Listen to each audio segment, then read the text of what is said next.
Boa noite a todos. O que Deus criou, tudo o que Deus fez é muito bom e perfeito.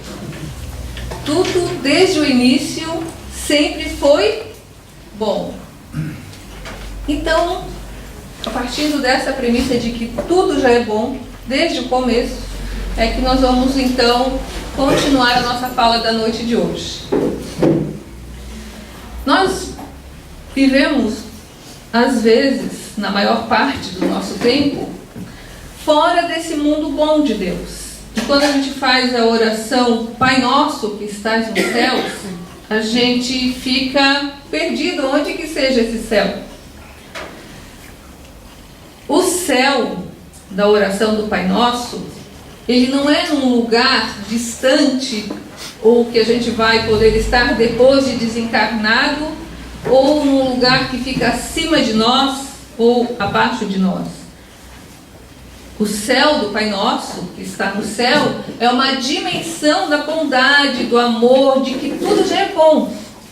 Então Deus está, ou faz parte deste lugar, desta criação boa. Que tudo já é bom. Não é verdade? Que tudo que Deus criou é bom? E que tudo que simboliza o bem, simboliza o amor, nos remete a Deus. Porque tudo é harmonioso na obra divina. Tudo se encadeia. As leis divinas, tratadas na terceira parte do Livro dos Espíritos, vem descrevendo como que são harmoniosas as leis divinas. Elas exercem um papel de coordenar tudo, como um grande maestro. São essas leis que regem tudo, porque Deus não fica ali governando cada um de nós ou a natureza, não. Ao criar todas as coisas, Deus estabeleceu leis que regem tudo isso e viu que tudo era bom, porque tudo desde o começo é bom. Então, por que a gente fica sofrendo tanto? Né? Então, essa dinamização do poder criativo e do poder divino que existe em nós é que é a proposta da noite de hoje. Nós sofremos porque a gente não tem consciência de quem a gente é. Cada um de nós traz dentro da sua essência, desde o começo, o potencial divino de filhos de Deus. Então a gente já é uma luzinha, uma chaminha ali de Deus. O que acontece quando a gente quer botar fogo em alguma coisa? Na lenha. Como que a gente faz para que o fogo, aquele foguinho assim do começo, ele se expanda e cresça? A gente assopra, não é verdade? Ou então dá mais combustível, joga álcool. Pois nós temos uma luz interior, uma capacidade latente que está precisando de combustível. Cada um de nós sabe mais ou menos que é filho de Deus. Sabe mais ou menos que é espírito. Mais ou menos. Por que é mais ou menos? Porque o combustível que a gente está dando é pouco. O sobrãozinho aquele para fazer essa chama acender está fraquinho. A gente vai lá e não quer acender muito. Durante todo o período que eu fiquei estudando para fazer essa fala para vocês, foram me acontecendo experiências para me fazer testar esse conhecimento. E é difícil a gente pôr em prática, é muito difícil pôr em prática esses conteúdos, de como a gente desenvolver a capacidade latente de filho de Deus, perfeito desde o início. Cada um de nós tem uma história de vida, uma trajetória, e que marca muito. Cada um de nós tem, assim, nós temos registros muito fortes dentro de nós. E esses registros, muitos deles, assim, nesta existência, nem de outras, vem dizendo para nós que quanto mais nós sofrermos, quanto mais a gente for assim, pessoa sofredora, que a gente tem que se humilhar, que a gente tem que receber todo o sofrimento nessa existência para poder ir para o céu.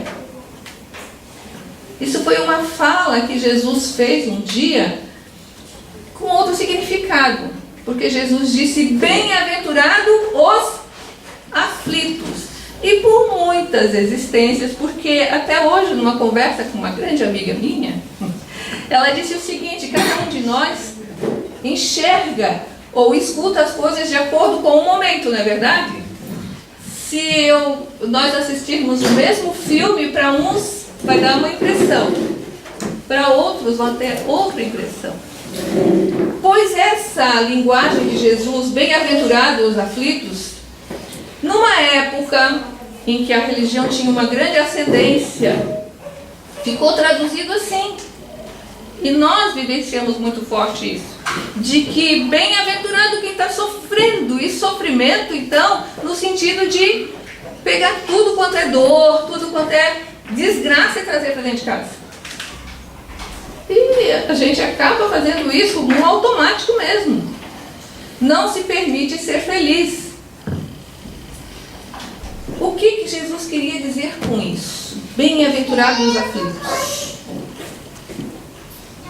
Jesus queria, na verdade, colocar que bem-aventurado aqueles que vão à luta, que trabalham, que vão atrás da solução. Porque se afligir, gente, para quem é aluno da escola, ficar aflito é ficar preocupado ali, com medo de ir para a escola? É se afligir e estudar. Se afligir, ficar realmente aflito com aquilo, tenso, não é verdade? Sempre que a gente tem alguma coisa para resolver na sala de aula, como aluno, vou colocar como criança, como aluno, se a gente fugir, ficar parado ali, não vai adiantar nada. Então a aflição de ter que estudar para uma prova gera então uma preparação. Pois Jesus quis dizer bem-aventurados os aflitos, porque são aquelas pessoas que estão se preparando para ser bons. Se preparando, enfrentando as situações. É bem melhor do que ser aqueles que estão afligindo, então, que estão fazendo mal para o outro. Porque Jesus veio num contexto, num momento, em que as pessoas eram colocadas então como escravos. O contexto social daquele local até hoje nem mudou muito. Lá naquela região lá de Belém, de Israel, de toda aquela região voltada para onde que Jesus nasceu, mudou muitos aspectos sociais daquela época? Muito pouco, com exceção da escravidão, mas as mulheres ainda vivem numa situação bem difícil, as crianças já desde pequenas são treinadas para matar, para se odiarem, para ter divisão entre eles, né? Então, foi uma situação daquele momento em que quem estava passando naquela situação ali, vivenciando aquela experiência, estava crescendo. Então, não é bem-aventurados que ficam sofrendo, é bem-aventurado porque estão sendo exercitados.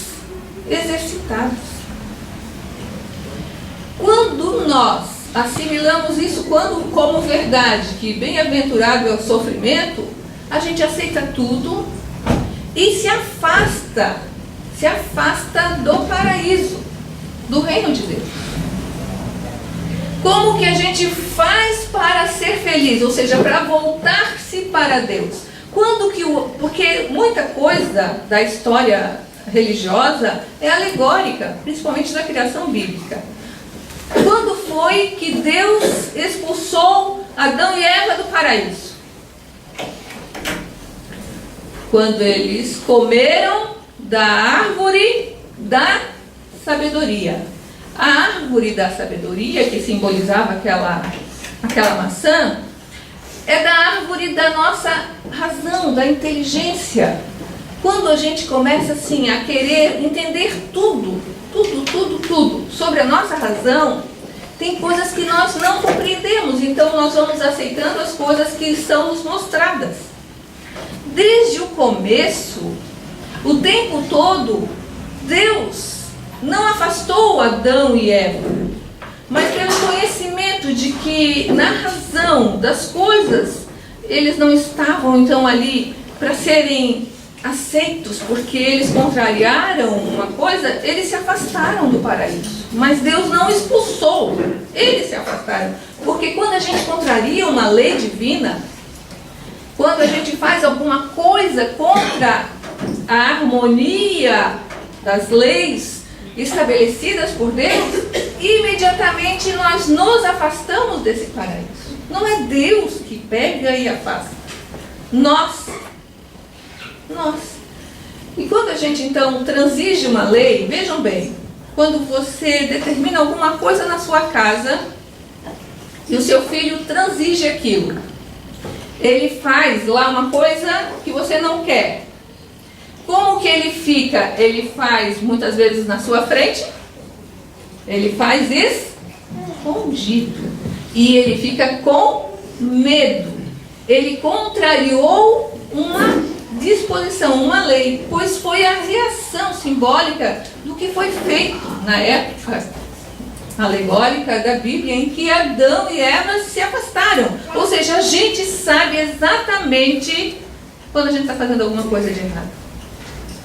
Quando a gente está fazendo alguma coisa de errado, nós nos escondemos de quem pode nos julgar. E a gente então se esconde de Deus. Nós nos afastamos de Deus e a gente se volta para o inferno, entre aspas, ou a gente sai fora do paraíso, cada vez então que a gente faz uma coisa que está lá incutido em nós que é errado. Como voltar-se para o paraíso? E como dinamizar, como fazer com que a gente possa expor esse nosso potencial divino e criativo? Exercitando essa volta, exercitando esse retorno ao paraíso. E como que a gente volta? Confiando em Deus, tendo fé em Deus de que tudo já é bom desde o começo. Tudo já é bom desde o começo. Leon Denis, no livro O Problema do Ser, do Destino e da Dor, ele explica então por que nós sofremos tanto. Por que a gente vai criando destinos tão tristes para nós? Ele vai colocando então das nossas diversas experiências, que cada experiência para nós, cada existência, ela vai contribuindo para que a gente seja a pessoa que a gente é hoje. Só que algumas situações ficam mais marcadas, e até é o que é tratado aqui na apometria, né? O que é a apometria para alguns que estão aqui pertinho, né? A apometria, ela trabalha as nossas camadas. Vejam bem, quando a gente corta uma árvore, no tronco da árvore, como é que é o tronco da árvore por dentro? Ela é cheia de camadinhas, assim, rodinhas, né? Aquelas rodinhas no corte da árvore, cada uma daquela ali representa o quê? Vocês sabem? Uma fase, uma era, né? E cada uma daquelas ali, segundo os biólogos, os botânicos, eles estudando, eles sabem dizer se teve seca, se foi mais abundante de água, porque dá para ver nas fibras. Pois cada um de nós aqui, Sandra como pessoa, teve várias e várias personas. Numa outra vida eu fui uma personagem, numa outra anterior outra. Cada uma delas me marcou de uma forma tal que hoje eu sou a Sandra que sou devido a essas outras existências. Em cada uma delas eu recebi informações que hoje me completam. Só que às vezes uma daquelas ela persiste além do que a Sandra de hoje. A apometria vai, através de um problema que você está vivenciando, descobrir se é nesta ou na outra camada, ou seja, da existência anterior ou de outras existências, onde que está registrado essa ligação com o problema atual. E aí a sua personalidade da outra vida se expande Não que você vai dar comunicação. A pessoa que está sendo tratada na cometria, ela não se comunica. Mas os médiuns captadores que estão ali na mesa, eles ficam enxergando como a gente enxerga o corte de uma árvore. Uma outra existência, uma outra persona tão forte que ele sente a impressão daquela pessoa e o que está acontecendo ao redor. É incrível como que a somatória de todas as nossas existências interferem nesta. E os nossos conceitos de outras existências também interferem nesta. E para mudar todas essas camadas, todos esses outros eus de outras existências, para que eu possa me curar nessa existência, para que hoje a Sandra possa estar melhor, é preciso que eu comece a fazer um diálogo interno comigo, soprando a minha chaminha, reavivando em mim a filha de Deus que eu sou, porque está muito tempo esquecida. Aliás, não foi trabalhada. Qual existência que a gente teve como espírita em outras vidas? A maioria de nós está reencarnado aqui e sendo espíritas pela primeira vez. A maioria de nós nem tinha noção que era espírito.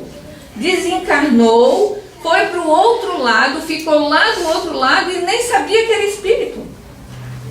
Existem pessoas que desencarnam, principalmente alguns evangélicos, que eles desencarnam e ficam lá esperando do outro lado a hora da ressurreição.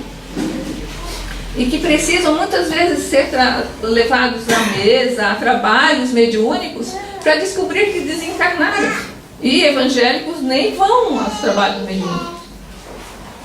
Então, para que a gente possa, assim, avivar essa chaminha e a gente voltar para o paraíso, nós precisamos ter um discurso interno muito grande.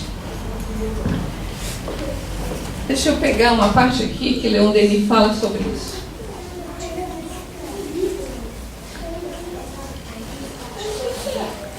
A alma vem de Deus e volta a Deus, percorrendo o ciclo imenso dos seus destinos. Mas por mais baixo que tenha descido, cedo ou tarde, pela atração, sobe de novo para o infinito. E o que procura ela ali? O que procura? O conhecimento cada vez mais perfeito do universo, a assimilação cada vez mais completa de seus atributos, beleza, verdade, amor, e ao mesmo tempo uma libertação gradual das escravidões da matéria, uma colaboração crescente na obra de Deus. Para que a gente possa se desprender da matéria, para que a gente possa ver a beleza, o amor, para que a gente possa volver a Deus, é preciso um exercício diário nosso, todos os dias dar uma acendidinha nessa chaminha. Nós, hoje, somos o produto do meio que a gente vive. A maioria de nós não sabe nem pensar, nós não sabemos pensar por nós mesmos. Nós fomos educados pelos pais, a televisão, os meios de comunicações nos dirigem e nós não temos, então, um direcionamento, um discernimento nosso. Nós nem somos.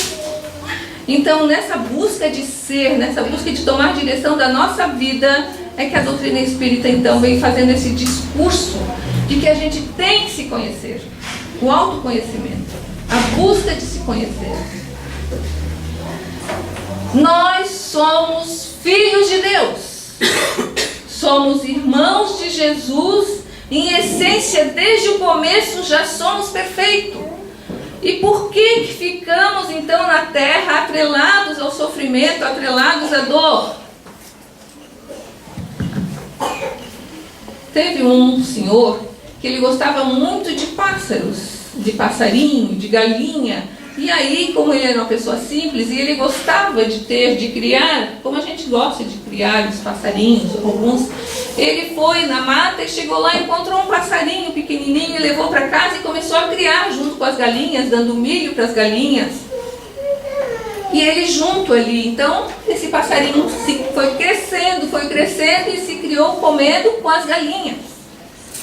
Um dia, um botânico chegou até lá, um biólogo, botânico, conhecedor das aves, e ele lá observando esse senhor tratando os passarinhos, as galinhas, e disse: mas você está jogando milho para uma águia?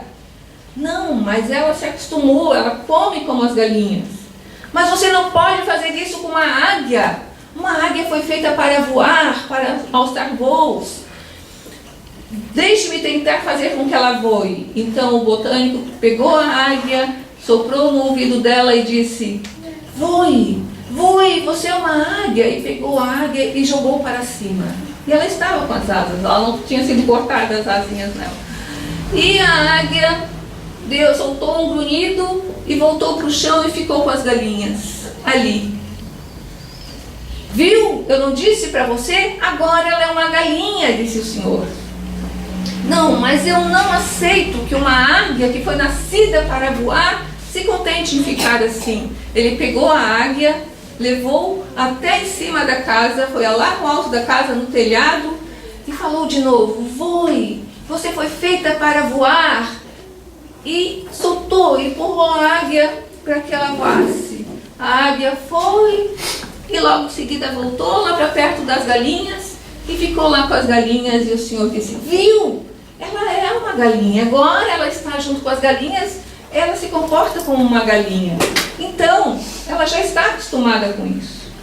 Mas o botânico, o biólogo, ele foi e disse assim: me permita fazer mais uma experiência com ela, porque ela tem que aprender a voar. Ela é uma águia, ela nasceu para essa finalidade. Então ele e o Senhor de manhã cedo foram até o alto de uma montanha, bem longe, distante da casa, para que ficasse bem distante daquele cercado das galinhas. E lá no alto da montanha, então, ele pegou e disse: vamos, voe, você é uma águia. E a águia pegou e tremeu de medo daquela altura e não voou. Aí ele pegou de novo, virou ela para a luz, para o sol, em direção ao sol assim, e aquele sol refletindo forte. A águia abriu as asas sozinha e deu aquele grunhido de águia que só as águias sabem dar e se atirou a voar, a voar, a voar. A voar. E não voltou. Nós somos filhos de Deus, sem sabermos, sem conhecermos a nossa essência. Estamos aqui apegados à terra, às coisas da terra, o dia a dia, e nos alimentamos disso e não estimulamos a águia que existe em nós. O Filho de Deus potente, latente, está ali gritando, querendo se soltar, mas a gente está preso às coisas. Mas dá medo, porque estar com as galinhas é conhecido, não é verdade? Estar ali com as galinhas, com todo mundo, sofrendo por casa, por sapato, por roupas, para trabalhar, tudo isso nós já sabemos. Aí a gente está numa zona de conforto, então nós continuamos aqui. E a gente fica até com medo de estudar sobre essa grandiosidade da espiritualidade, porque aí a gente vai se desprender dos maridos, dos filhos, das pessoas ao nosso redor, porque eles não vão acompanhar o nosso voo. Mas só que nesse voar, isso que é lindo, que eu aprendi mais hoje sobre isso ainda. Porque todo o assunto que eu venho falar aqui, ele é primeiro trabalhado em mim. A gente pode voar, sim. E é isso que Jesus quis mostrar, estando aqui junto com a gente, sofrendo junto. É que a gente pode ir lá na espiritualidade, voar, fazer um voo rasante, conhecer tudo e vir ali perto dos nossos maridos, dos nossos filhos, da nossa esposa e estar com eles também. Mas estarmos cientes, conscientes de que somos águias. Sabe que você pode estar do lado do seu marido assistindo o jogo, mas estar voando feito águia. Ah, mas e por que o marido... Porque eu falei sobre o marido vendo o jogo. Amanhã vai ser ótimo, vibrando, né? Ele está lá voando como águia no estádio de futebol, né? Ele está feliz, ele está no voo. Cada um de nós está no voo, né? O que nos aprisiona na nossa infelicidade? Somos nós. Somos nós. Os nossos bloqueios. Você é feito para vencer, para conquistar, para direcionar. Os Espíritos dizem, principalmente Leon Denis nesse livro, ele afirma o tempo todo que nós formamos o nosso destino. O nosso destino é lá na frente? Nosso destino é agora, é já, é daqui a pouco. Cada coisa que for nos acontecendo é resultado da formação nossa. E nós, então, criamos mentalmente isso. Primeiro a gente alimenta, e aí depois a gente não quer ter o resultado daquilo que a gente alimentou. Então você pensa que você tem que sofrer, que se você for rico você não vai para o reino dos céus, que você tem que sofrer porque Jesus disse um dia que bem-aventurados os aflitos. Aí você tem essas verdades na cabeça e você se alimenta disso e você não sabe, de forma inconsciente, você vai criando situações que fazem você ser infeliz. Tem muitas mãezinhas e vozinhas, principalmente aquelas que já são mais idosas, que elas acordam com cara de triste mesmo, de infeliz, e só falam de doença, mas isso é um arremetimento já de que, como ela está perto do outro lado, para passar para o outro lado, ela tem que sofrer muito, que ela já vai estar perto de morrer, aí ela já vai para o reino dos céus. É inconsciente, gente, isso não é consciente. Todo mundo acha que quanto mais sofrível a gente for, melhor a gente é, mas não é. Todos os dias eu posso me alimentar com bons pensamentos e formar um destino feliz para mim. Os Espíritos falam, e Leon Denis nesse livro diz, que todo pensamento jogado no universo, ele vai e plasma. Tem um livro até que é Imaginação Criadora, em que ele fala assim, ó, tudo no universo é criado com a projeção mental. E que a gente manipula as substâncias do fluido cósmico universal. Ele fala bem assim, substâncias fluídicas. E isso fica criado lá. E aquilo depois vem para você como um retorno daquilo que você criou. Que tipo de mensagens, de imagens você está criando para você, para o seu futuro, para a sua vida? Primeiro, que a maioria de nós nem para pensar muito. Nem pensa muito, né? Nem planeja muito. A gente acorda, vai correndo pensar nas coisas lá do dia a dia para fazer, vai trabalhar, depois senta na frente da televisão e a televisão lhe diz o que pensar e você dorme. A gente nem planeja. Sabe quando a gente vai cozinhar um bolo, fazer uma receita, nós mulheres, nós podemos fazer assim sem pensar? Nós temos que pensar primeiro se tem ovos, se tem fermento, se tem todos os ingredientes, se tem gás. E aí depois como o processo de fazer. Como que está sendo a nossa vida? A nossa vida está sendo planejada dessa forma? Nós pensamos, nós plasmamos um dia feliz e elaboramos isso e vamos em busca de tudo o que é para ser feliz naquele dia? A maioria de nós vive no automático, não para nem para pensar direito e nem alimenta esse lado. Então o convite para que a gente possa ficar cada vez mais brilhoso, a alma pronta, radiante, para que a gente possa dar combustível para esse pensamento criador, é a gente todo dia se alimentar do pensamento convicto de que a gente é filho de Deus. A gente é. Parar de pensar como galinha. E como filhos de Deus, nós somos espíritos imortais. Não é a terra. Não é a terra o nosso lugar. Não é. É uma imensidade. É uma imensidão. É um universo. ai, mas aí eu vou deixar todo mundo que está aqui na Terra? Não! Você vai e volta, você pode voltar como colaborador, você pode voltar. Possamos alçar voos, que possamos conhecer cada vez mais, ter consciência de quem a gente é.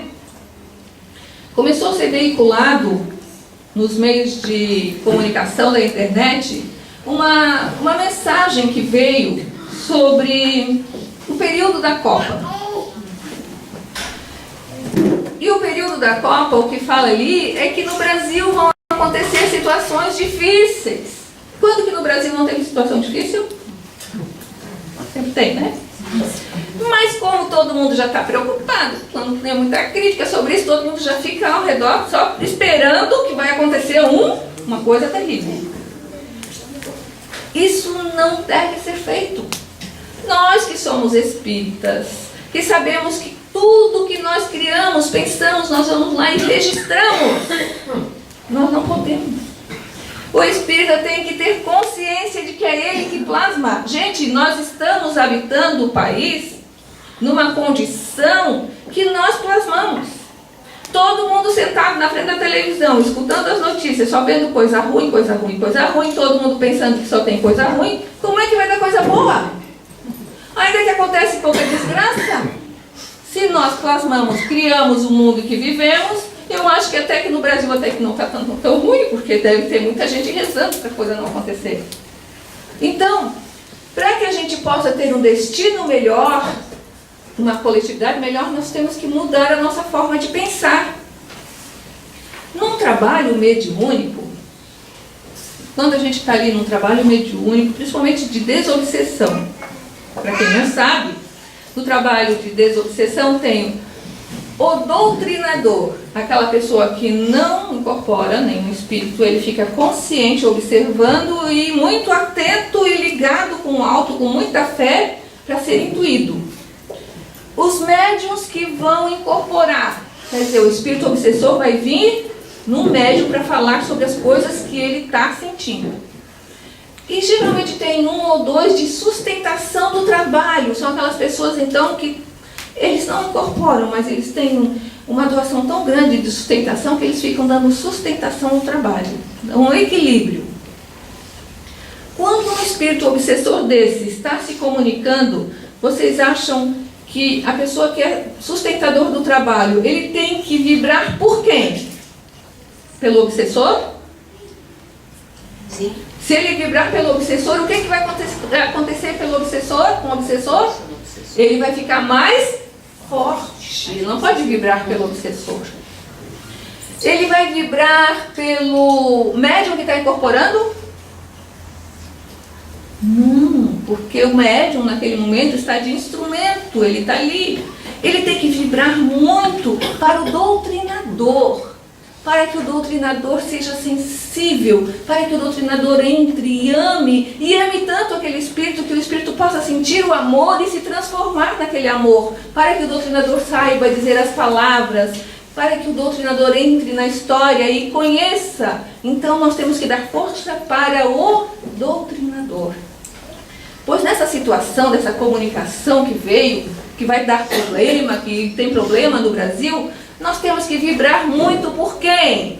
Pelos espíritos protetores do planeta, para que todos eles, para que nós em uníssonos, em união com eles, possamos ajudar para que o Brasil possa passar por essa situação bem. E aí nós vamos jogando esses pensamentos, essas imagens positivas, e num coletivo disso a gente ajuda a desmanchar. Tem uma pessoa que veio falar aqui, a Laís, ela falou com muita propriedade, muito bem explicado, sobre o ectoplasma, que são substâncias que nós soltamos e que os espíritos utilizam para fazer coisas. Eles manipulam esse ectoplasma e podem plasmar as coisas. E nesse momento então de união, de vibração, eles podem se utilizar das pessoas que vibram no bem, que vibram no amor, substâncias calmantes, substâncias sedativas, várias coisas que possam auxiliar o planeta. Agora nós não sabendo que somos potentes criadores, que somos pessoas cheias de capacidade. Em vez de ajudarmos Deus na sua criação e harmonia, ainda ficamos infernizando mais ainda as coisas. E criamos para nós situações dentro de casa e tudo. Nós não utilizamos essa capacidade para nós, para nossa cura, para a proteção da rua. Quer ver? Tem pessoas que passam pela rua já pegando tudo, já com raiva, já vendo tudo quanto é coisa negativa. Ela já vai plasmando e criando um inferno em que os vizinhos ficam com raiva dela. Tudo acontece na frente da casa dela. Se o carro está parado na frente e vem um outro de lá, bate no carro dela. Não sabe que é ela própria que atrai, porque o poder criador que a gente não conhece nenhuma partezinha. Nós somos como, sabe, aquelas aprendizes de mago que ganham uma varinha e saem por aí com ela fazendo um monte de arte? Nós somos assim. Nós temos um poder criador tão grande e não sabemos como usar e usamos contra nós mesmos. E aí vamos envenenando o nosso corpo, criando doenças em nós por não sabermos como conduzir o nosso potencial criador. Então, todos os dias nós podemos criar um ambiente calmo para nós, buscarmos então vibrações que nos protejam e que protejam ao nosso redor, a família, a rua, o bairro, a cidade, o estado e o país todo. Nós podemos fazer a diferença. Allan Kardec, no livro Obras Póstumas, que ele fala sobre o poder do pensamento, ele diz que se uma pessoa pensar já produz uma mudança na atmosfera. Imaginem nós planejando de sair daqui e envolver o Brasil em proteção. Todo mundo pensando, protegendo, amando e acalmando essas pessoas. Porque são todos espíritos. Todas essas pessoas que a gente julga como baderneiros, violentos, eles são espíritos. E recebem nossos pensamentos. Se nós fizermos um exercício mental, vocês vão ver como que a gente pode influenciar uma pessoa à distância. Comece a pensar, principalmente a gente começa a pensar numa mãe. A mãe está lá em Tubarão. Aí você pensa nessa mãe, daqui a pouco ou ela liga, ou no outro dia quando você fala para ela, eu estava pensando em você naquele momento. Nós temos um poder mental que a gente não faz ideia. Nós nem imaginamos a capacidade que a gente tem. Então todos os dias, eu sou filho de Deus. Eu sou filho de Deus. Eu tenho capacidades latentes dentro de mim e eu vou dando então, alimentando esse foguinho dessa alma potente, criadora, para que eu possa voar, para que eu possa alçar voos, para que eu possa parar de pensar como galinha e ficar ali. Amanhã nós vamos assistir o Jogo do Brasil. A gente vai vibrar para que o Brasil ganhe, porque quem é que quer ser infeliz, gente? Tem gente que já começa assim, não, mas não vai dar nada certo, porque o Brasil vai perder. Você prefere alimentar-se com coisas ruins ou com coisas boas? A gente já começa, já antes de sair para alguma empreitada, já pensar antes, porque não vai dar nada certo. Você pode pensar em possibilidades melhores de não dar nada, de as coisas não acontecerem errado, se precaver. Mas também você pode não sofrer, já ir pelo caminho, imaginando as coisas, dando certo, que as coisas todas vão acontecer de bom. Você pode ir vibrando, porque pelo caminho, sabe qual é a cara da pessoa que vai pensando assim? Ela vai mais assim. Agora, pelo caminho, a pessoa que vai pensando que vai dar tudo errado, ela vai com aquela cara assim. E vai se encharcando pelo caminho assim, e realmente vai dar tudo errado. Aí quando dá tudo errado, viu, eu não disse que ia dar tudo errado? Se você se alimentar de coisas boas, de energia boa, além de você ficar com um aspecto mais interessante, melhor, você vai pelo caminho com boas companhias espirituais. Sabe que os espíritos protetores, eles ficam ao nosso lado de acordo com a nossa vibração mental. Quer saber das companhias que você vai, que você anda? Veja a qualidade dos seus pensamentos, dos seus sentimentos. Ah, mas eu saí por aí sem pensar muita coisa. A gente sai por aí pensando em tudo, qualquer coisa, tudo ao mesmo tempo, mas sem direcionar o pensamento, sem firmar o pensamento. Então, sair de casa já planejando que tudo vai dar certo, que pelo caminho tudo vai acontecer de bom. Espiritualmente você já vai protegido. E lógico, você não vai por aí, né, como algumas pessoas que são assaltadas, né, em determinados lugares, assim, também mostrando o celular, né. Você vai andar de forma inteligente, né, de forma inteligente pelos lugares, mas vibrando, se protegendo espiritualmente, porque se acontecer de você passar por uma experiência ruim, aquilo vai ser no momento, não vai ser antes. Tem gente que já fica saindo de casa com medo, vai até o lugar lá com medo e nada aconteceu. O que gerou na pessoa? Doença, pavor, aí não sai nem de casa, vai criando aquele medo e a pessoa fica com síndrome do pânico e vai criando síndrome de tudo quanto é coisa e nem aconteceu nada. Ah, mas e se acontecer? Se acontecer, você vai estar tão bem que na hora você vai reagir de uma forma inteligente. De forma inteligente.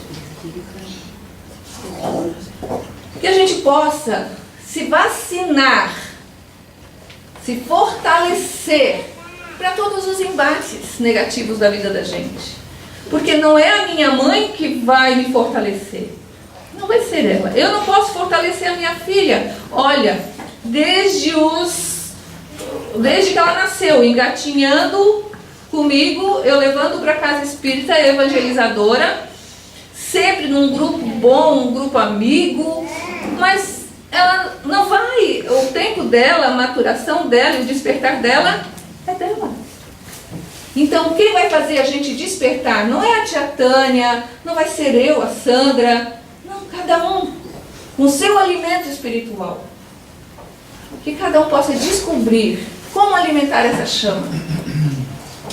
Se alimentar, para ficar forte e entrar na sintonia da proteção divina, da capacidade latente, do poder transformador, que cada um possa achar o seu caminho. Essa é a mensagem da noite de hoje e uma boa noite para todos.